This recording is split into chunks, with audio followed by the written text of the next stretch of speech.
So right now, we discussed briefly last week the notion of latent variables, and we did a little bit of an introduction. What I'm going to do, my basic notion is to introduce you to path analysis, so you have an idea of what's going on there. And there's a wonderful chapter in Grimm and Arnold on path analysis.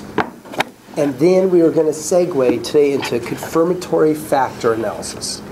And then structure equation modeling. So per the schedule, if I get all of that done by next week, then you definitely will have a presentation on the final week. If we don't get it done, then the final week will finish up SEM, and I'd love to have an extensive lecture on multi-level modeling. And I do have quite a bit of a presentation available there. So we'll just have to play it by ear about the presentation. You're still definitely going to have a paper due, and you're still going to definitely have to do analyses. Now, I've got a lot of files. I don't know if you've availed yourself of the files on Moodle, but you'll see things that are little intros on Amos. There's examples, what I've ran in class. So there's lots of files on SEM that are on Moodle. I'm not an expert on Amos. It's a software that came with SPSS. It was the first one that had a graphic interface, so very user-friendly. Amos is not one of my major softwares. I use Lizral and especially M+. M+ is, in my opinion, by far state-of-the-art. It exceeds all the other softwares in its capability of what it can do with a wide variety of complex models, non-categorical models, multi-level models with structure equation modeling. So M+, I think, is way outstripped all the other softwares. But Amos is excellent to learn because A, it's got an easy interface with SPSS. You guys, in fact, will get better at Amos than I ever will be. You guys will. Hey, how you doing? And you guys will get better at Amos than I ever will be. In fact, you'll get really good at the graphics. I've already seen students. I have zero patience with graphics because I'm a syntax kind of guy. You guys get, seriously, within a week, I've seen some of you get better than I ever can with drawing the circles and the arrows and everything else. So I'll give you a little primer on it when the computer's going. But for now, let's get you just an idea of path analysis. Unfortunately, as you can see, we don't have the computers available to us. But let me go ahead and just give you a ballpark of path analysis. So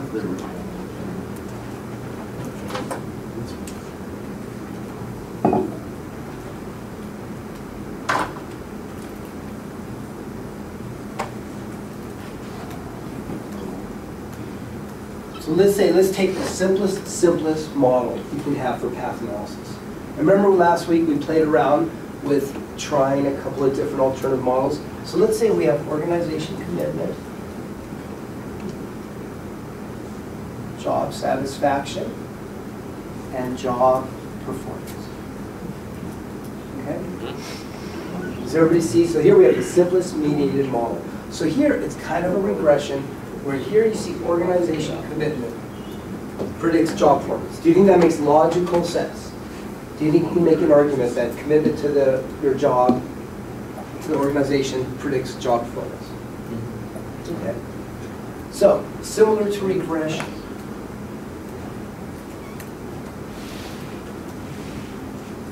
Similar to regression, you can get a regression coefficient, right? In fact, what you're going to find with basic path analysis, you can get all of this in SPSS using the regression. And I know Zach's been playing around with the process. A wonderful, wonderful set of macros. And a book is coming out on it that can actually do all of this without even using structure equation modeling software. So here, organization commitment predicts job performance. And there's the regression coefficient. I'm going to call this X, Y, and I'm going to call this Z. So this is B, Y, X. So everybody clear on that? So it means is you go from 1 to 2, 2 to 3 commitment, goes up by job performance, goes up by 0.18. However, what if you say, you know what though, I think though the relation of commitment and performance passes through job satisfaction. What do you think I mean by passes through? Right, but what does that mean? Yeah, right, passes through, mediated. It's called an intervening mechanism, a transmitting mechanism. There's all these. What does it mean though? Adjust job satisfaction, which is what improves performance or not. Yeah, but then the way you just said it made it seem like it was a moderator. Right? Remember how you can, this is a moderator, right? Because maybe you're saying the relationship of organization commitment and job performance depends upon a job set, and that's a moderator. So the way you said it just now, it seemed like you kind of have this instead of this. And that's, you could have job set everybody as a mediator or a moderator. And with the mediator, if you remove it... So you're close, you're really close. If you remove it, the effect is gone. Okay, really? Completely gone? I don't know. Does it have to be completely gone? I would say never. I never say never. Okay, that's probably good at saying never, because some people... Some of what I especially read says yes, and some says... Right. You need to read the proper things. There's lots of things out there, and even in the books, there's some things I would correct in these books on path analysis. Because they're older books. There's so many advances made in mediation and understanding, especially if you look at McKinnon's work, recent articles by James. Oh, didn't you just get a new book? Yeah, it's kind of, I just did a moderation meeting. Yeah. It's in my car. Yeah. So yeah, absolutely. So here, everybody, here you're saying that, you know what, there is a relationship with commitment performance, but I think it passes through the job set. Somehow this transmits the relationship. And if this has a mediator, do you think there's a relationship of commitment and job set? Do you think there's a relationship? Yes. Yeah, probably. So we could probably regress job set on organization commitment, right? And this would be BZX. Let's just make up a number and say it's 0.07. Okay? Unstandardized coefficients. Unstandardized.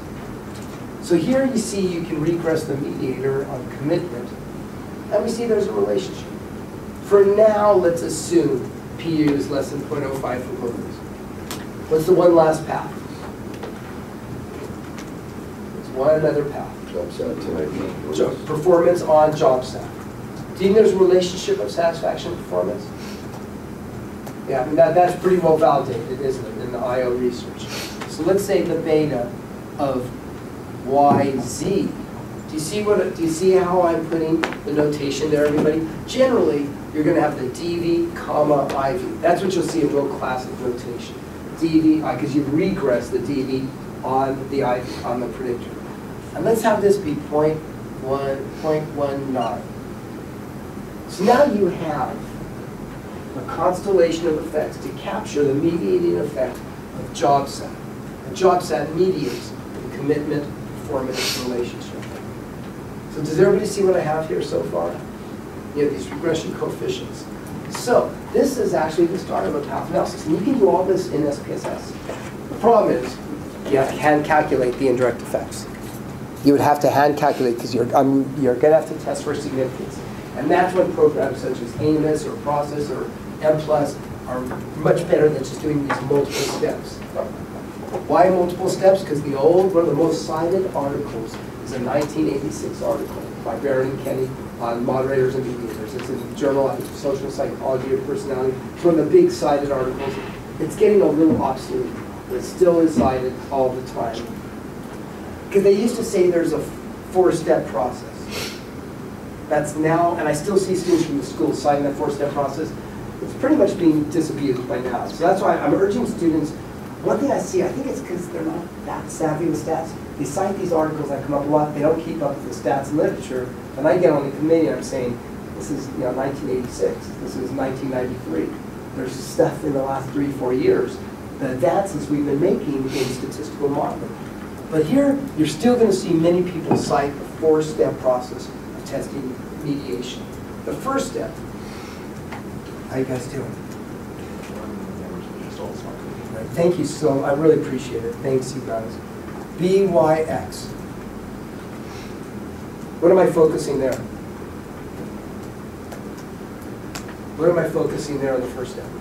relationship between the IV and the mediator. Yes. A lot of times this is called an exogenous variable. This is called an endogenous variable. And this is called what, everybody? The mediator. And then technically speaking, a mediator is a different type of endogenous variable. Exogenous, what does the prefix EXO mean? Exo? Outside, right? Like exoskeletal, right? Exo. So do you see any cause coming in here? Like the only thing you got here, I'm going to put a double curved arrow, which would mean the variance of the variable. All you have is the variance of the exogenous variable. Here, though, Do you see that that serves as a DV? But do you see this serves as a DV also? In fact, this serves as both what? A cause and an effect. So, but technically, exogenous, mediator, endogenous. So as Zach was saying, we're going to regress the endogenous on the exogenous. Step number one. This is kind of what I used to do this all the time for my dissertation. I did path analysis when I had to do everything by hand way back in the old days. And so here you would like it to be significant. Step number two, some would say that you would regress a mediator on the exogenous. Right? The mediator on the exogenous. I'll put Z here. In other words, you regress job sat commitment, and do you think you want that to be significant? So that'd be steps. So you'd like this to be significant. This, it takes a second again, it starts.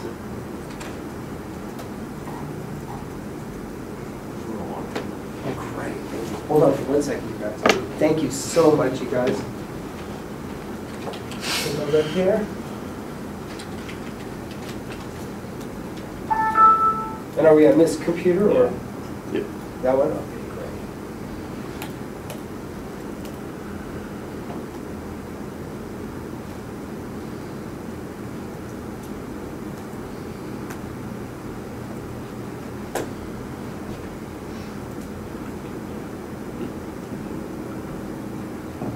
Amos isn't showing.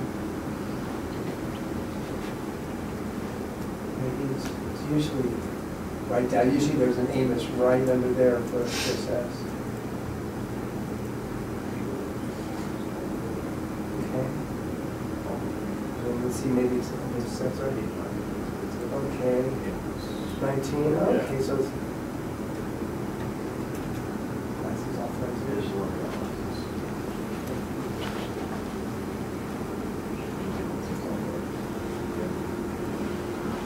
Or you do not have that administration. Yeah.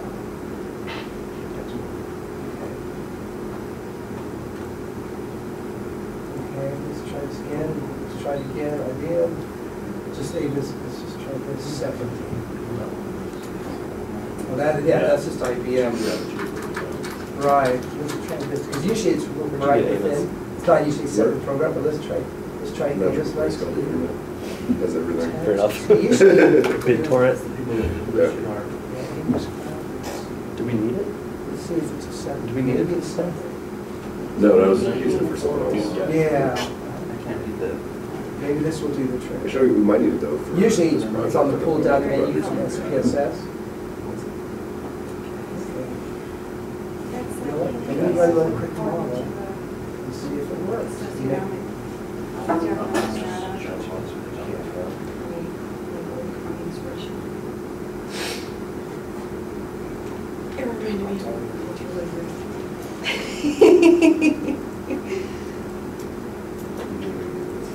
Okay, let's take a look here. So then, No. Because once you start getting let's down. just see this very close. Because it's not showing. Let me just get all out of it. Weekly. Yeah, I tried that. Some of the copies just sitting down. Fair enough. I'm sleeping.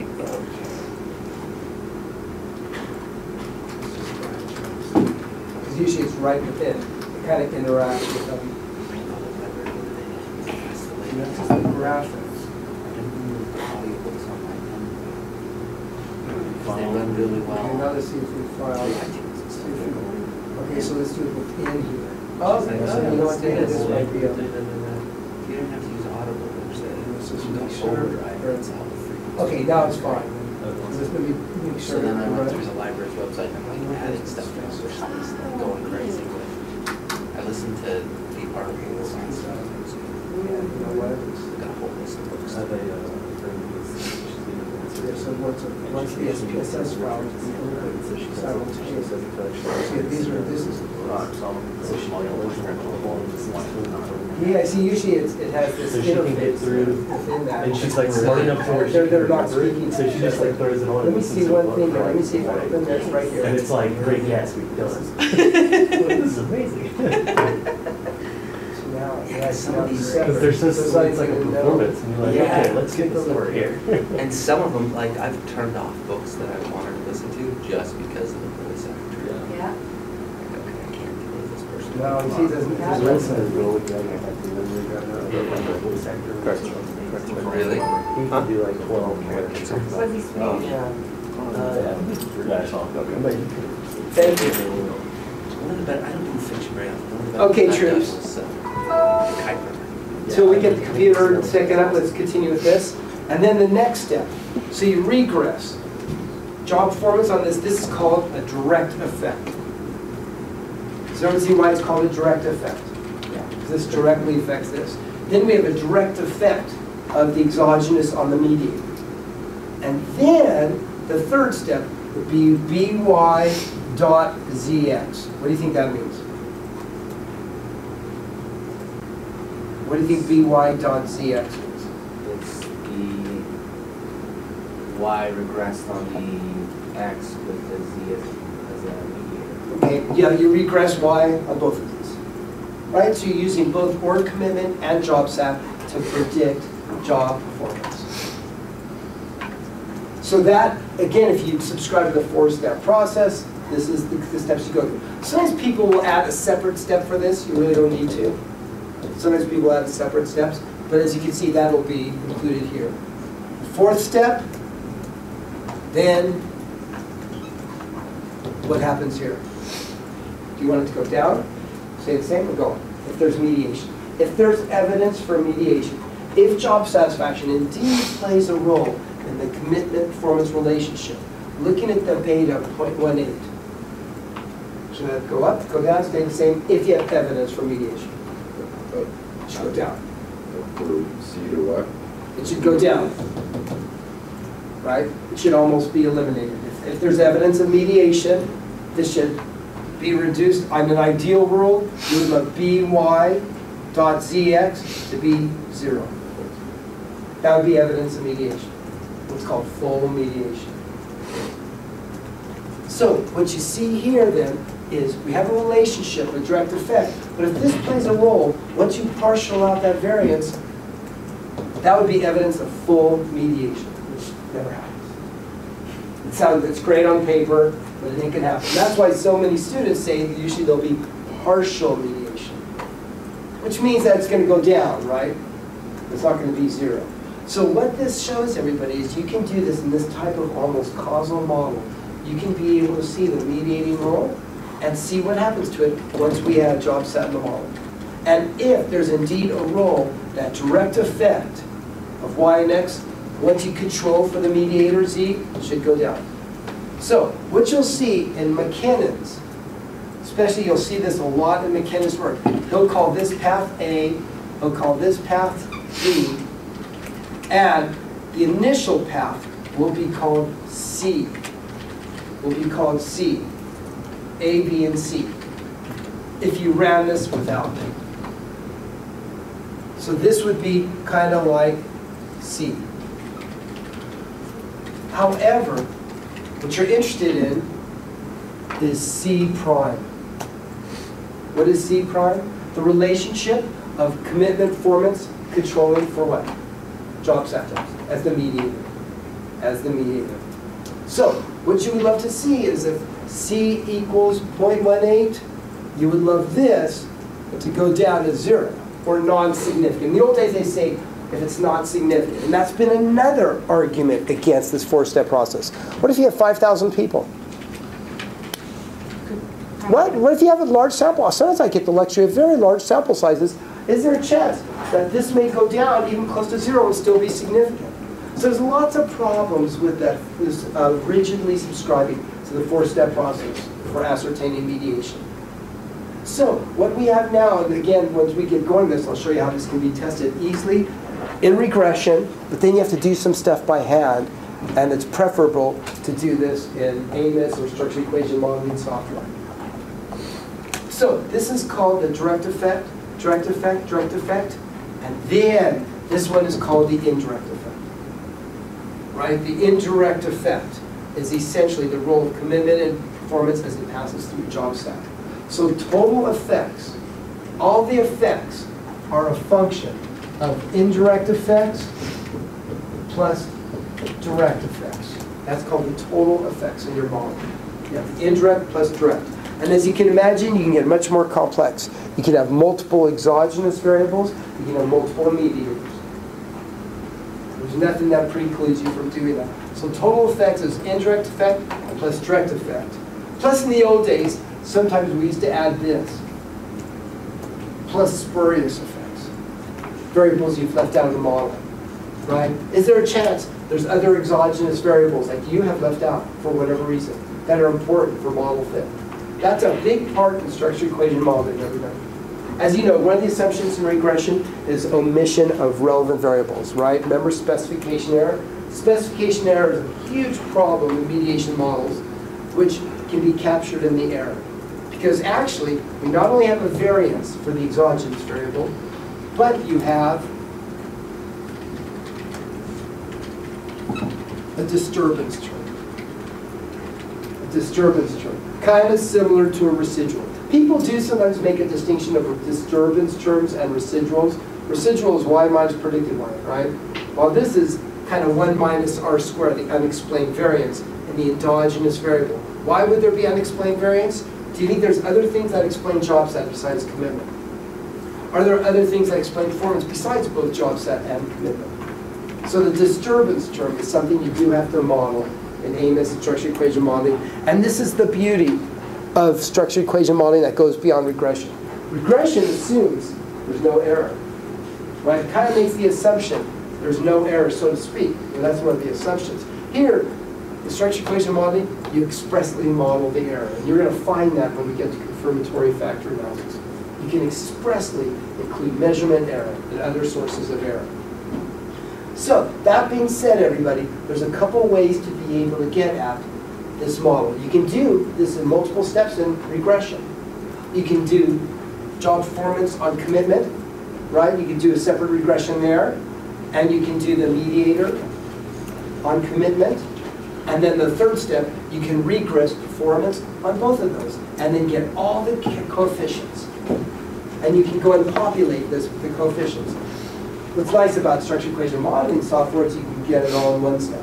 Do it all in one step. Now, you've got this model, it looks good, and then you probably want to test the indirect effect for significance. You want to test the indirect effect. This is, if you did this in SPSS, you'd have to do it by hand. So you've been playing with process, right? Process will do it for you. It'll give you the proper denominator, which is called the Sobel test. The Sobel test is actually a function of the standard errors of each of the paths and the coefficients. So it's actually not that hard to do by hand, but might as well use easier software to do it. So how do you get at an indirect effect? There's two ways. There's two ways. The numerator could be A times B. That's it, everybody. That's the numerator for the indirect effect. This path times this path. So 0.07 times 0.19. That's the indirect effect. So you're multiplying the paths. You're multiplying the paths, and that gets at the indirect effect. That's A times B. Does everybody see how you get that? And that's the numerator. Now, how else? Or C minus C prime. It's exactly mathematically equivalent. In other words, if you initially do separate steps and regress y on x, you have the beta of 0.18,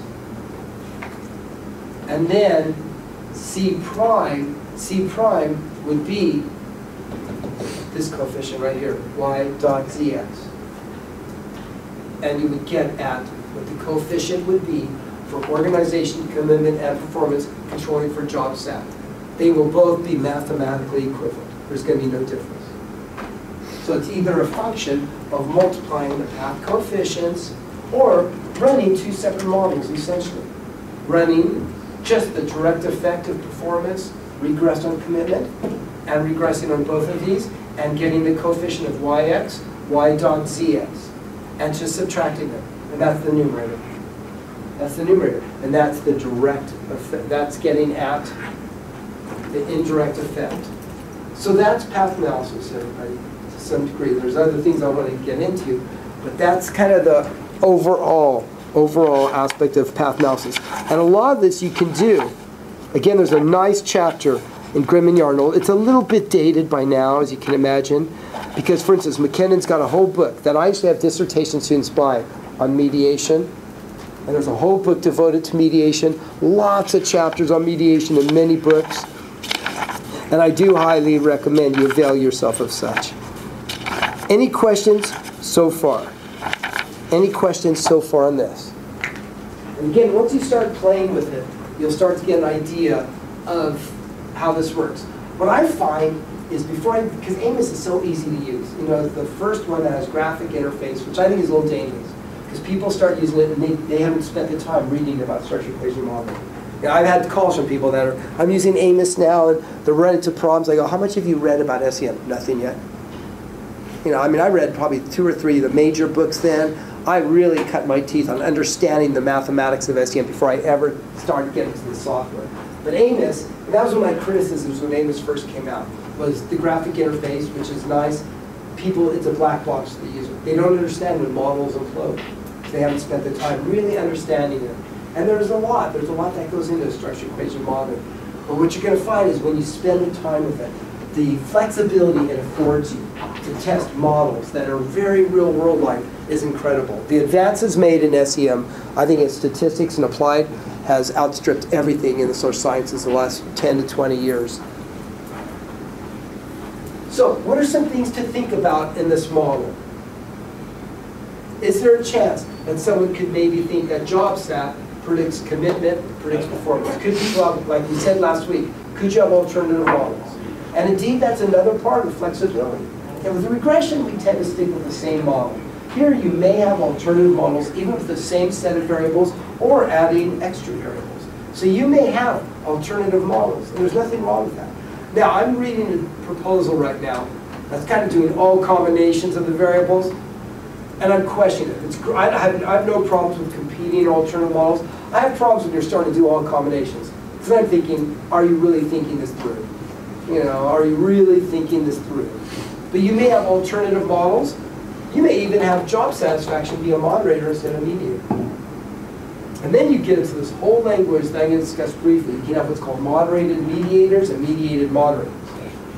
It gets pretty complex where you could have actually moderators that are mediated and mediators that are moderated. So a lot of times, this is just based on your theory. Should job sat be a mediator? Whereas Chad might say it's a moderator. And you can test both models and see which one fits best. And that's what's nice. You can start testing alternative models for model fit. And we're going to get into the plethora of indices that are out there to be able to test alternative models. If you're doing an exploratory study, would it make sense to test both? If you really just didn't know how jobs have. I don't have a problem with that at all, and just say it's exploratory. Make it very clear, so don't take credit for it being a priori. In the name of honesty, saying it's exploratory, I'm just kind of seeing what's there. I'm not sure if it's a mediator or moderator. I don't have a problem with that at all. I don't have a problem at all. But just be honest about it. Don't pretend that it's a priori. Don't find the model, find that it fits well, and then craft your hypotheses after you look at the data.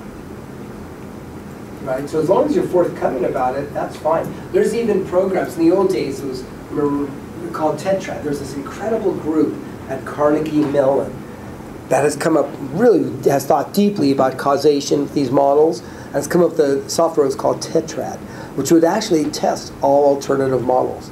I mean, and I haven't used Tetrad in years. Back then I had it on one of those big floppies. I mean, it literally was floppy. Back in the floppy disks, and we used it in the Navy back then. But there's people that have thought about alternative models, because as you know, part of specification is including if there's interactions, any nonlinear effects. So you can do that, Zap. We just need to be really clear that now we're generating models after the fact. So you're going to find there's these things called modification indices that can be used to modify your model. That's data-driven.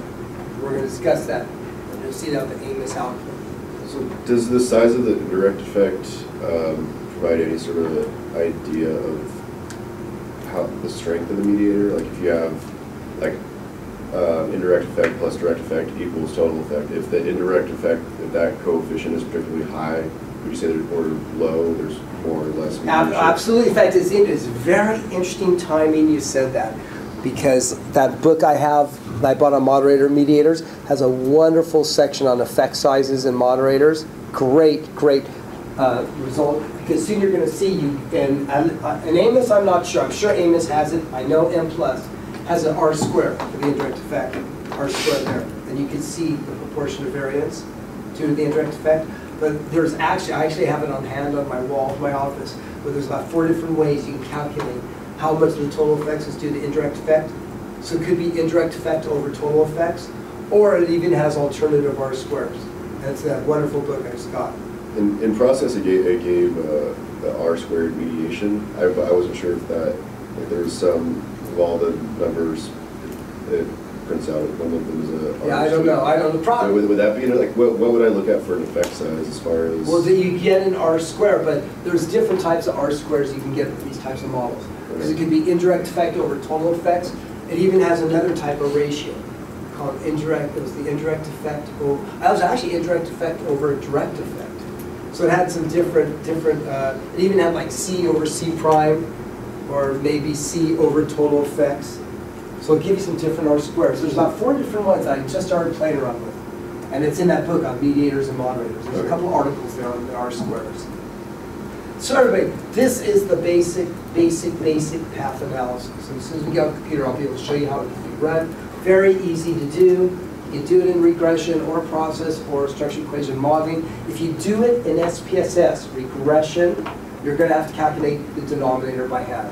Meaning you're going to have to calculate the denominator, which is called the Sobel test. SPSS does not spit that out. So what are some things to think about when you develop a model? A, measurement error. Is measurement error a good thing or a bad thing? If they're unreliable, if you have unreliable measures, it's going to be impacted, and it'll be the measurement error will be absorbed in the disturbance terms. So try to find the most reliable indicators or types of parameters, variables you can.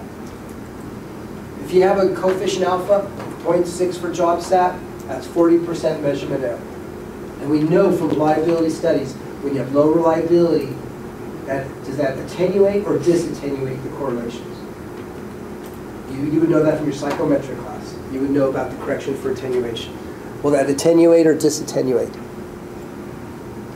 You guys remember correction for attenuation in psychometrics? About it. What's that? We just talked about it. About correction for attenuation? Yeah, I'm still not really clear. You're not clear on that?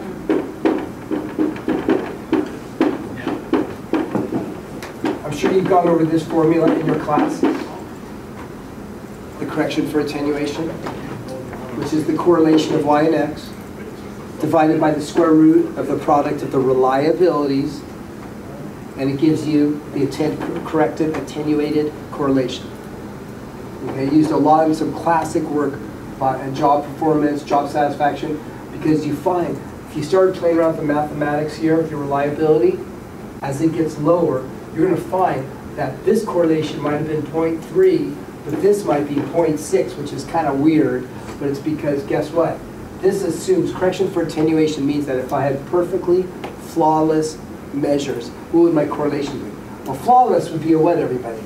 If I had flawless from your psychometric class, what would be a flawless coefficient alpha? 1. Yes. What's 1 times 1? 1. What's ryx divided by 1? ryx. It's not going to change, right? But as you find, as reliability gets worse, guess what? This thing is going to be bigger. And it's kind of weird because it'd be hard to explain to a supervisor that even though the correlation of satisfaction performance is 0.3, if I correct for attenuation, it would be 0.6. But then your boss could say, well, but do we ever have perfectly flawless measures? Right? So it's almost a philosophical argument. about the appropriateness of reporting attenuated correlations. All it means is 5 coefficient alphas that are low, right, that are relatively lower, guess what that's going to be captured in, everybody? It's going to be captured in the disturbance term. It's going to be captured in the disturbance, any type of error. So that's why I'm trying to have the best measures you can, which speaks for any statistical model, any multivariate model. Number 2, normality of residuals we've discussed. It'd be nice to have normally distributed variables also. It'd be nice to have normality, even though you can have a wide variety of variables. And this is when Amos, I can't speak to Amos and how it's equipped to having categorical mediators, but in M+, you can have categorical mediators. Such as, what if this was dichotomous variables, such as you thought organization commitment and job performance pass through someone's sex, male or female. Well, that's no longer ordinary least squares regression, is it? What is this? It's dichotomous variable. Almost ready here? Yeah. Okay, hold on for 1 second, you guys. I'm just going to put this on hold for now. Filmer, excuse me, I'm going to put this on hold, okay? Hang on. Looks like. It looks like.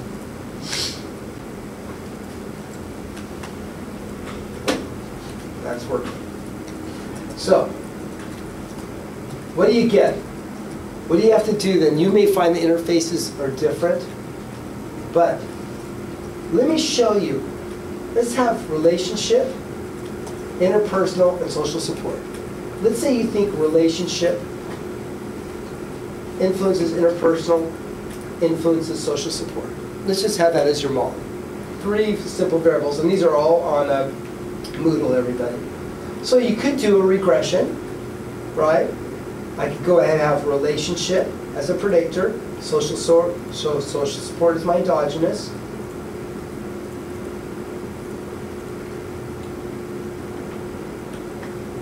And then we see the regression coefficient of 0.253. Okay, so there's your coefficient of 0.253. So let's just play around with this for a minute and see what we can confirm with Amos. And again, you guys are going to get really good at the graphics. You're going to be better at it than I am. So relationship.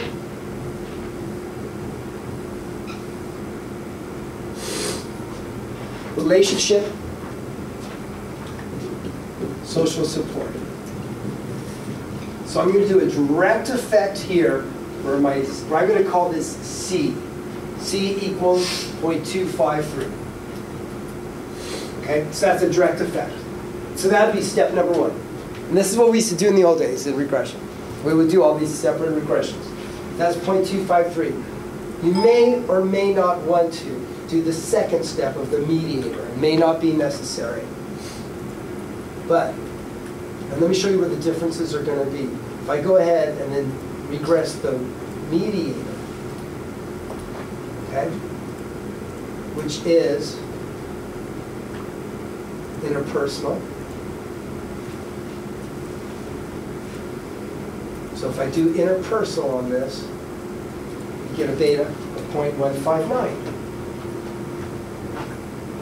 I'm going to say, I'm going to call this A equals 0.159. Though this is going to be a little bit different, as you'll soon see when we get into the full model.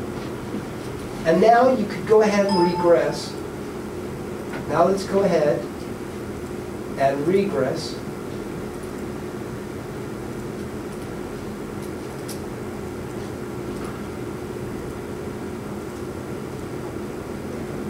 Set this. Social support would be the DV. Let's put relationship and interpersonal.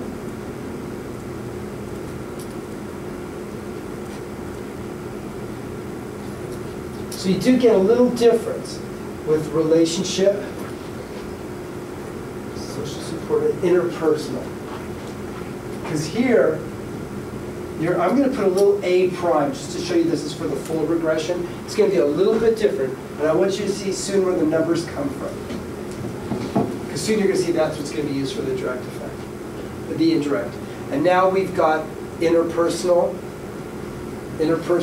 on the outcome. It's 0.451. And now with relationship on social support. Now, hang on for a second. Let me get rid of this. Let me change some of this for a minute. Now, relationship on social support is actually, this is 0.181. And now we see that the relationship on social support, that's interpersonal, is 0.451. That's a strong effect. And I'm going to do C prime, which is 0.81. Do you see the 0.181 relationship? So I bet you if you subtract these, go and subtract those. Get your calculator out and tell me what you get. Again, you should all have your calculators out. Tell me what you get with your calculators. 0.253 minus 0.81. And what do you get? 0.181, right? You got it. Okay. 0.072. Okay. C minus C prime equals 0.072. Okay. Excellent. Excellent. Now, this may not be exact, depending on the coefficient, but just let's see if it's in the ballpark. Please take 0.159 times 0.451, and what do you get? 0.072. That's pretty close, huh? That's 0.717. So it's off by a little. Right, there may be a little. 9,000. Do you see, everybody? AB equals C minus C prime. Do you see it's the same? So you can get all the stuff from regression. But, so do you see where I was able to get the indirect effect? But now you got to calculate the denominator. And this you got to do by hand. Or you can use Amos. So I want to show you can get everything here. So number one, everybody, what do people sometimes look for? They sometimes look to see, they're both significant at both steps, but if you had P equals 0.03, P equals 0.07, that would be evidence of mediation. That's what we used to say. So if it goes from significant to not significant, that's evidence of mediation. The problem is you're ignoring things like effect sizes, sample sizes, all these things. Or the other definition was that becomes zero. But the probability of it ever becoming zero, you guys, ain't probably going to happen. So now, how do you set this up in Amos? How do you set this up? And this, I'm not going to spend much time because I'm really bad at this. You guys, again, are going to get really good at this. And Sharon Foster gave me a little primer that is on Moodle. A nice little primer. I think it's a Word document or PDF.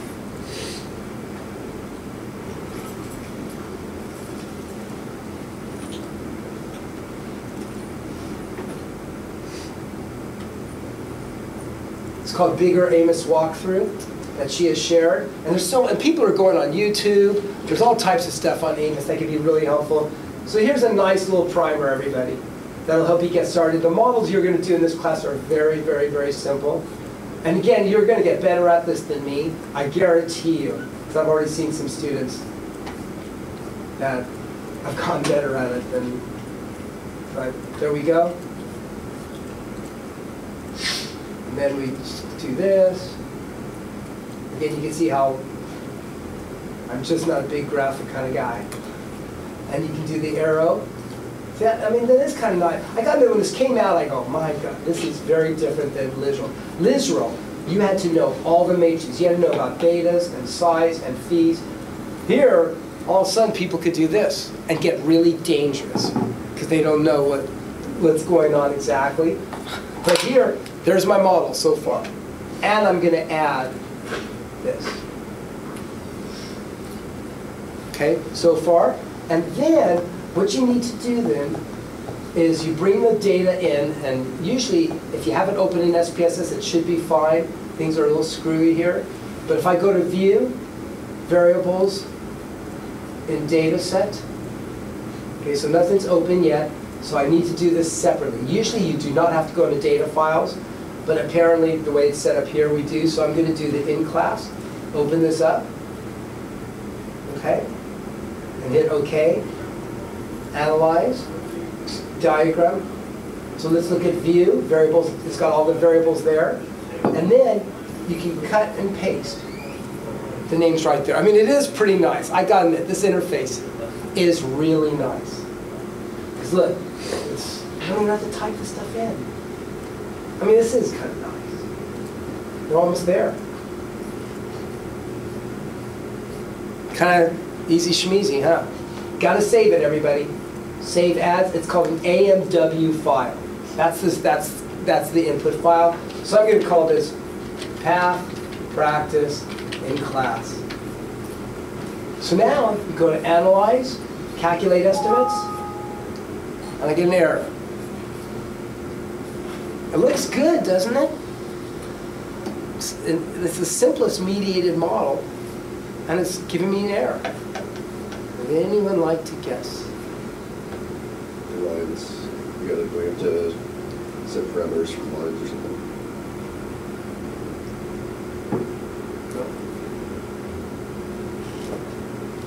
There's two things missing.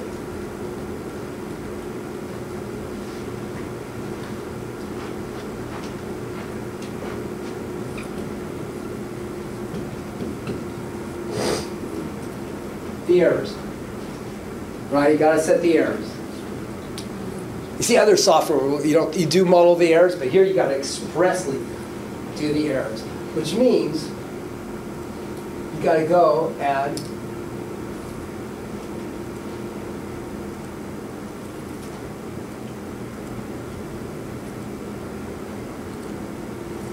you gotta add an error. And you gotta name it, everybody. So, and there's actually a way of naming it. I mean, God, Emily Groom was in here. She's learned this whole thing really fast. She was so fast on this. How she was able to get E1, E2, and I'm still sledge, so you guys will get really fast on this. But object properties, I'm going to call it D1 for disturbance 1. And under object properties, I'll call this D2. Okay? Now save that sucker.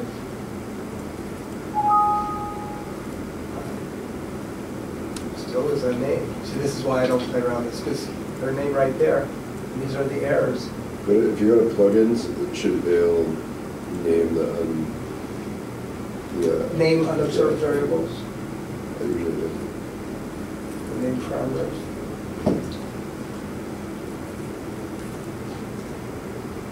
Yeah, so I'll let you guys kind of play around with this because this is usually pretty easy. And let me show you what I've got here for you. Let me show you what I got here.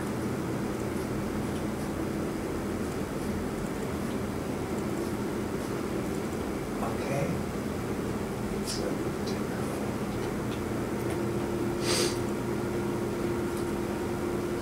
Okay, so that's a CFA. I'll play this, but usually if you name this,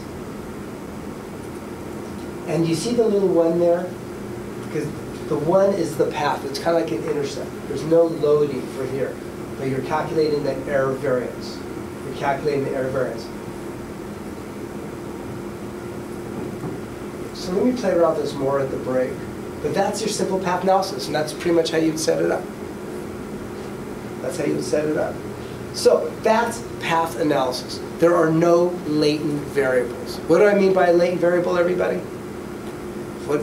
Can't be directly observed. Directly observed. So these are directly observed, right? I just got scores. But what if we want to go ahead and now you got the basics of path analysis, but now let's go into structured equation modeling, which will be the focus, of your take home. Again, it's going to look very similar to this. But now, the beauty of structured equation modeling is really to take the best of path analysis, regression analysis, and factor analysis. Really, it's a smorgasbord of path analysis, regression, and factor analysis all in one model, and start to really look at more complex type of structures. This stuff's been around for years, actually. Sewell Wright was doing some path analysis stuff back. He was a biologist back in the early 1900s. And then some of the ideas were in the 40s and the 50s. the software started coming into play in the early 70s. One of the first ones was Jorskog and Sorpone that came up with Lizral. Now Lizral is what we all cut our teeth on in 1992. In 1992, we all learned Lizral by Phil Krager. He came from University of Florida, taught us Lizral. There were only 2 books out there on structural equation modeling. The main book was Les Hayek, Structural Equation Modeling, and Ken Bolin. And you had to learn all these matrices. You had to learn this whole Lizral language. You had to, it got really, really kind of complex, but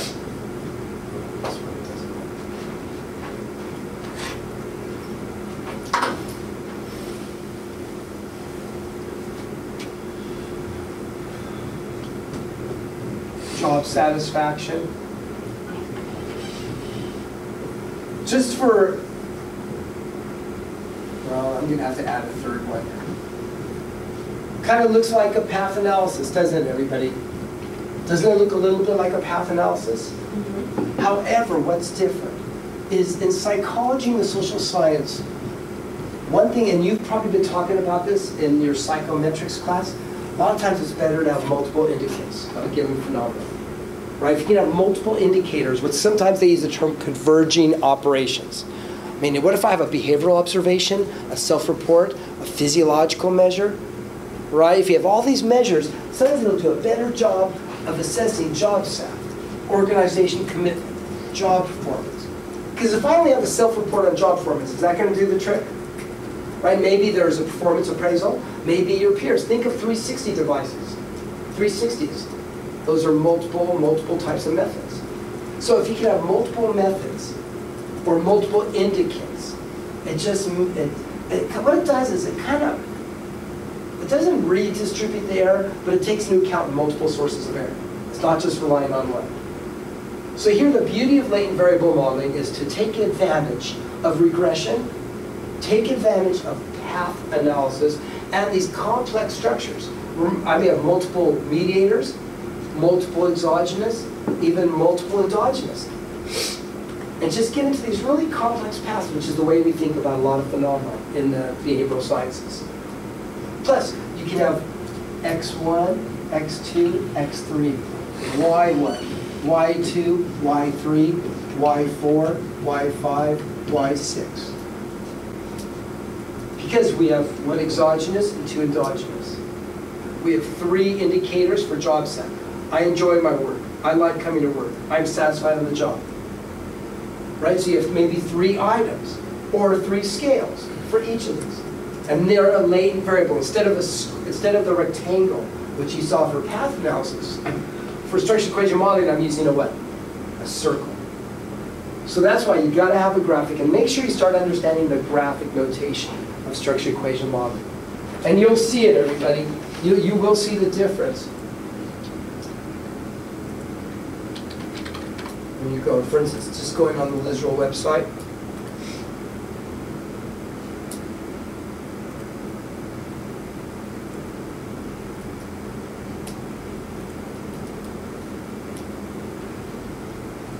See how it's got the circles?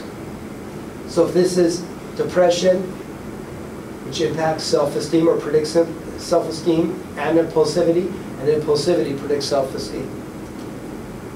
So what you have here, everybody, as you would guess, you have a path from job sat to commitment. And you're going to be testing 2 alternative structural equation models for your in class. In the old days, you don't have to worry about this with Amos. But in the old days, we used to call this gamma 2 what? Gamma 2 what? Because this is job satisfaction, influence, and organization commitment. So there was a matrix called gamma, which was the matrix of the exogenous to endogenous relationships. So that's why you learn all this Greek. This was called beta 2 what? Beta was the relation of endogenous to endogenous. So you have a matrix of exogenous to endogenous, a matrix of endogenous to endogenous. That's just 2 of the matrices. Then you have lambda. Lambda 1, 1, lambda 2, 1, lambda 3, 1. This is kind of like, if this is like the regression coefficients, These are kind of like factor loadings. So you start to see the combination of regression and factor analysis. So these are the matrix of the relationship of the latent variable and its indicators. The latent variable and its indicators. So, do you recall from EFA, what does this come closest to? Principal axis factoring rotation or principal components analysis? I mean extraction. What does that come closer to? What did I say? Principal axis factoring, right? Because you're only looking at the shared variance. And then you would have the rest of the lambdas, so to speak. And this would be 3, 2, 2, 3, 1. Get this right here. Lambda. This would be, I'm just going to call this 4, 1, 4, 2, 4, 3, and then lambda, 5. We'll call this 2, 2, 2.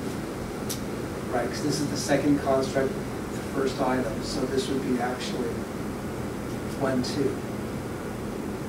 2, 2, 2, 3, 3, 4, 3, 5, and 3, 6. I remember just when in the old days, you guys, when you had to, because this is the fourth item, third construct, fifth item, third construct, sixth item. I remember when we first were creating these models and you submitted it for an article, you had to do all this.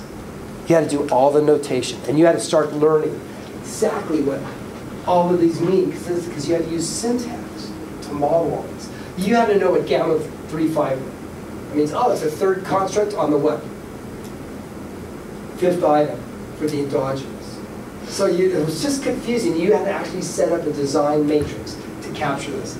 So you also have a matrix of the exogenous and the reflective indicators. Why are these called reflective? These are sometimes called effect or reflective indicators. They are a product of the latent variable. They're a product. The latent variable influences this. So I have this thing inside of me called job set, or personality, or emotion, or job commitment. It's a latent variable. It's a phenomenon. But then we kind of make it real or reify it, so to speak, via these observed indicators. These observed indicators. So these are called reflective indicators. And then we've got also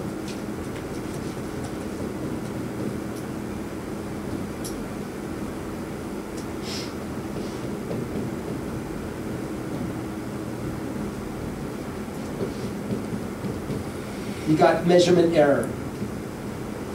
You got measurement error for each of the indicators. Because you know from communality, what's the obverse of communality? What's the complement of communality in EFA? Come on, you guys. Come on.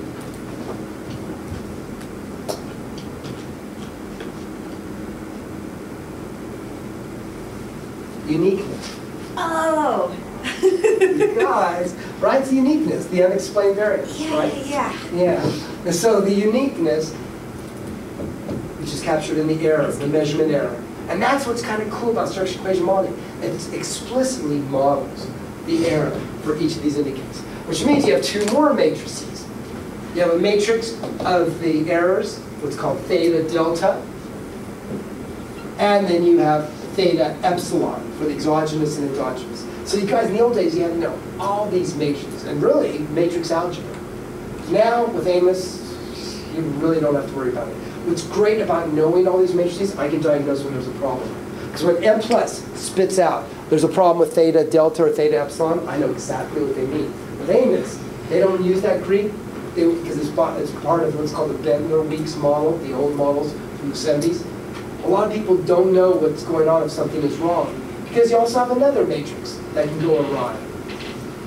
You also have what's called the matrix of exogenous to endogenous, and you have a matrix of what's called the phi matrix. The phi is the relationship of the latent variables. And sometimes you find the model cannot be identified. And that's a big problem, everybody, with what's called model identification. Identification is a huge, huge issue. Identification can mean, have you specified your model well? Do you have, many things can impact model identification that's problematic. One can be if you have severe non-normality, if you have severe collinearity, too small sample size. Lots of things can impact. So you have weird relationship, and it says, oh, the phi matrix is non-identifiable, cannot invert matrix. But you get very different types of error messages in structure equation modeling. So what are some of the error messages you can get?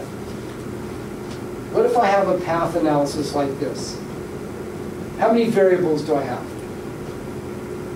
3. How big is my variance covariance matrix for 3 variables? How big is the variance covariance matrix for 3 variables? How many elements populate variance covariance?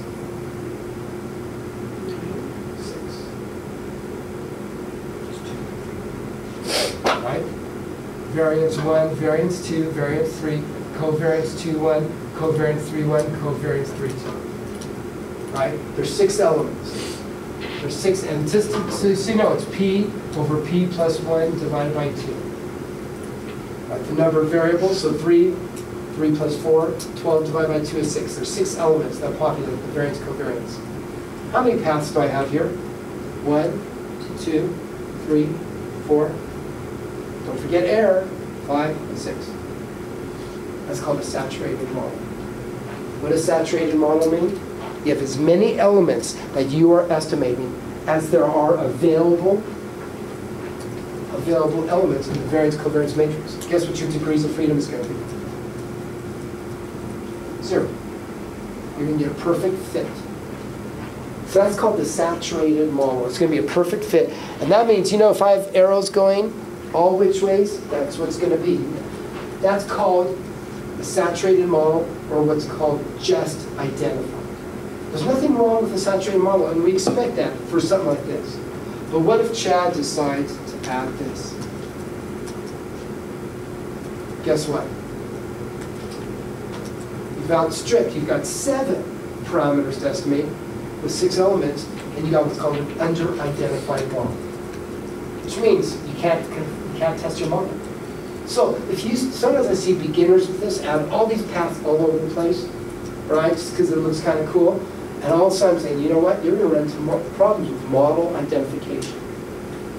So what we ultimately want is over-identification, which means the number of parameters to be estimated are less than the elements in the variance covariance matrix, which means you have degrees of freedom, you have room to move, which means you have a number of free parameters and fixed parameters.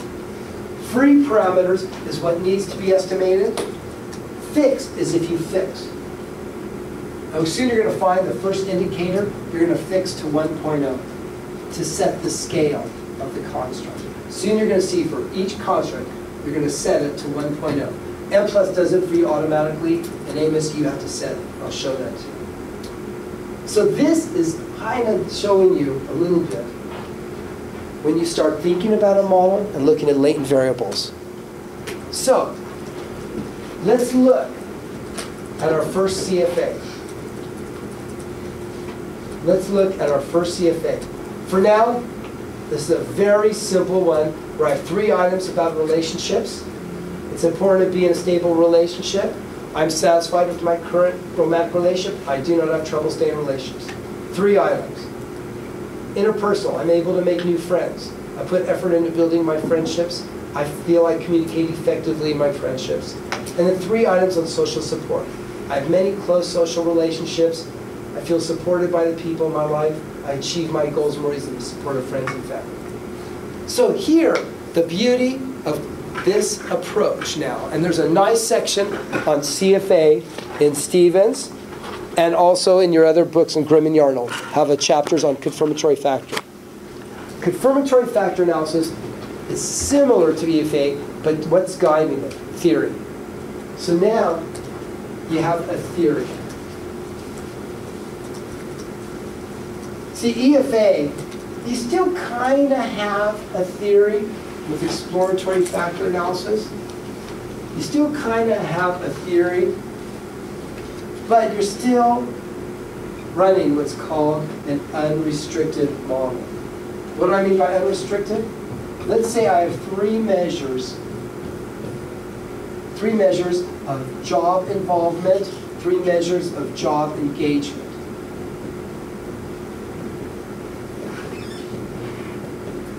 I have three measures of each of these. So here's my constructs: job involvement, job engagement, and this is kind of like a covariance. This is the relationship between job involvement and job involvement. I'll put S21. The focus should be the variance covariance matrix. Do not use correlation matrices for these. The default, and what's got much better properties, is to use the variance covariance matrix. But here, you're letting theory guide which items map onto job involvement, which items map onto job engagement. See, factor analysis was unrestricted. What do I mean by unrestricted? Every single item got a loading on all the factors. It may have been really small, but you still, when you got 0.6, 0.6, 0.4, 0.2, 0.3, 0.5, 0.2, 0.1, for factor 1, factor 2, you still got non-zero loadings on the other factors, right?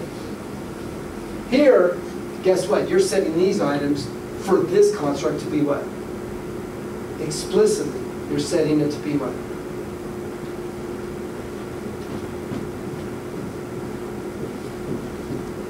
Here's your design matrix. You see what's going on? If this is job involvement, and this is job engagement, and this is variable 1 to variable 6.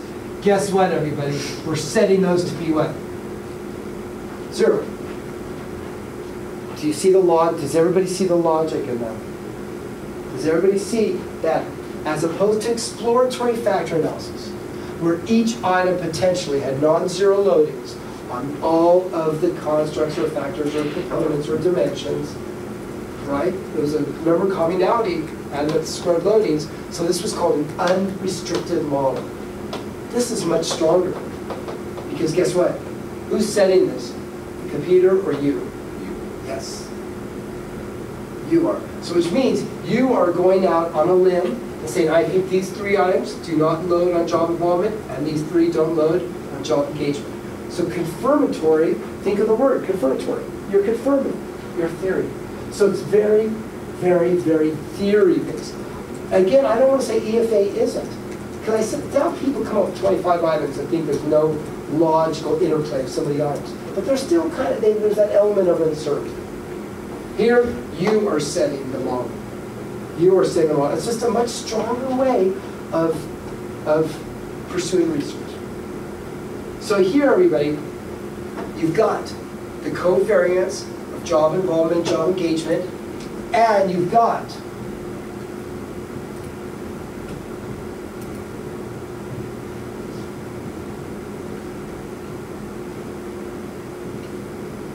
so I have 6 items. These 3 are influenced. These are kind of what we used to call the gamma coefficients. These are kind of like factor loadings. They're unstandardized, which means they can be greater than 1.0. Because people say, how can it be 1.0? Think of them as regression coefficients, though you can get a standardized result. So you've got the 6 estimates there, and then here's job involvement 1, job involvement 2, job involvement 3, job engagement 1, job engagement 2, job engagement 3. In fact, this would be interesting. Because again, I don't keep up with IO research at all, so you guys are much more savvy on this. It'd be interesting to see if involvement is separate than engagement, or is it just one big factor, right? In other words, is engagement just another measure of job involvement? So you can actually test a 2-factor theory and combine it into a 1-factor theory and see which one fits the best. And that'd be an interesting research question. And then, what Amos calls it, or however you want to call it, is E1 to E3, E4, E5, E6. So those are the measurement errors. See, so what's cool about this model is you can expressly model the measurement error for each of the items. And this, everybody, is your full CFA for a two-construct theory. As you can see, I am going to go ahead and estimate how many parameters. Potentially 13. 6, 12, 13. Right? 6 errors, 6 coefficients, 13. However, there's a chance the computer may say you estimated 10. I'm sorry, 11. Because you're going to set one indicator per construct to a fixed estimate of 1.0. Because that sets the scale. Because the latent variable is nebulous. It doesn't have a scale. It doesn't have a variance. That's like setting the variance to be 1.0. When you set a scale, it kind of means you're setting the variance. So you just do it for each of one item from each construct. For each item for each construct.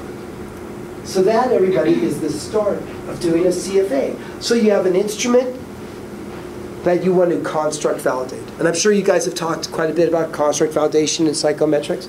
Have you talked about using CFA as a tool for construct? Have you ran models in your, are you actually running models in your psychometrics? Or, okay, so this will be the first time you'll actually run it in this class. So this will be a nice complement to psychometrics. So here, really, when you're construct validating, this is what you're doing. You could do EFA. There's many ways to do construct validity between group comparisons, experimental manipulations. This is just one other way of being able to see, do the items load on to your constructs. Any questions on this so far? So what's really important to think about is identifying your model properly. Do you have all the proper items? Have you specified it well? Have you left anything out? Is there a chance? Is there a chance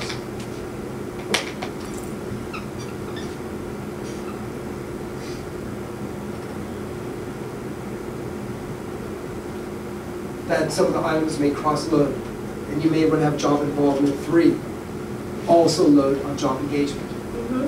Right? Some items may cross-load, and there's that flexibility. And you can see if the model fits better with or without the cross-loading. Given this, is that similar to orthogonal rotation or oblique rotation?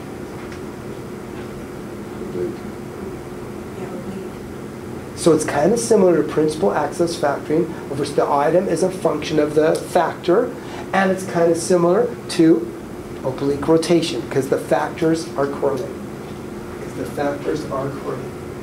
So this is kind of a highlight of CFA. So everybody, how to set this up? CFA practice, in class, these are all. There's my really ugly graphics. You guys, every one of my students has done it much more beautifully than me. It's actually pretty easy. Emily showed me how you use one of these here because it's easy to sort them out, to group them, to preserve symmetries. It's really easy. You guys will get really good at this. I just don't have patience to go through every little graphic thing. In fact, the only time I used Amos on a research project was years ago in the 90s. And back then I used the syntax. You know, you could use graphics, but I just like syntax. But here we have everybody. Interpersonal is 3 items. Relationships is 3 items. And social support is 3 items. Does everybody see that? We have 3 items per construct. How many constructs do I have then? 3. And how many items per? How many observable indicators in the model? What? 9. How many measurement errors? 9. So is that to say you can't observe measurement error? Well, actually, that's a good point, because it's a circle, right? It is a circle instead of a square. Yeah, technically, they would say it's not really an observable indicate. That's the only observable indicate is the actual item. So here, everybody, do you see you have a path of 1.0, which is the default for error, because it's kind of like the intercept, sets the scale. What you're interested in is what's called the error variance. And for each indicator, each construct, do you see we have a 1.0 for one item? And that sets the scale. In order to identify the model, you have to have that. You have to. You'll get an error message. M+ does it by default. Now, some people say, Dale, Can I be the one to set which item? Absolutely. You may feel you want to have it go with the most reliable item of the construct. It's not going to impact the overall model fit. But sometimes you may want to set the scale based on what you think is the most important item. So this is the graphic interface. Do you see I have the relationship of all the factors? Do you see the relationship? Which again, as Zach said, is akin to what? Oblique or orthogonal rotation? Oblique. So you set it up, and then you go into Analyze, Calculate Estimates. And it looks like it's not recognizing the file. So let me open up.